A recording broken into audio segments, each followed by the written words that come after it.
പറ്റി തന്നെ പറയാനാണ്. അയാൾ 6 ഗ്രാമാണോ 60 ഗ്രാമാണോ കഞ്ചാവ് ഉപയോഗിച്ചത് എന്നുള്ളതിലല്ല പ്രശ്നം. അത് ഉപയോഗിക്കുവാൻ പാടില്ല.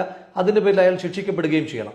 മാത്രമല്ല, ഇന്ത്യയിൽ നിരോധിക്കപ്പെട്ട ഒരു ലഹരി പദാർത്ഥം അയാളെ പോലെ ധാരാളം ചെറുപ്പക്കാർ ആദരിക്കുകയും ആരാധിക്കുകയും ഇഷ്ടപ്പെടുകയും ചെയ്യുന്ന ഒരാൾ ഉപയോഗിക്കുന്നത് അംഗീകരിക്കുവാൻ കഴിയുകയുമില്ല.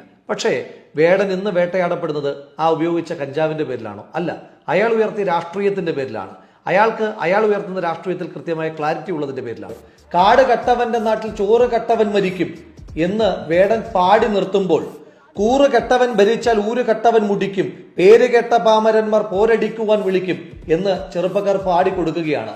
അതായത് വേടൻ പറയുന്ന പാടുന്ന രാഷ്ട്രീയം ബാക്കി പൂരിപ്പിച്ചു കൊടുക്കുകയാണ് പുതുതലമുറ. ഏത് പുതുതലമുറ? നാം ഒരു മുദ്രാവാക്യം വിളിച്ചാൽ അത് ഏറ്റുവിളിക്കുവാൻ പോലും അറിയില്ല എന്ന് നമ്മൾ പറയുന്ന രാഷ്ട്രീയവാദികൾ എന്ന് നമ്മൾ മുദ്ര കുത്തുന്ന അതേ പുതുതലമുറ അയാളുടെ രാഷ്ട്രീയത്തെ പൂരിപ്പിക്കുന്നുണ്ട് എങ്കിൽ അത് തന്നെയാണ് ഈ സർക്കാരിനെ ഭയപ്പെടുത്തുന്നത്. നവീന അടിമകൾ വാഴും നരകം പോലൊരിടത്തിൽ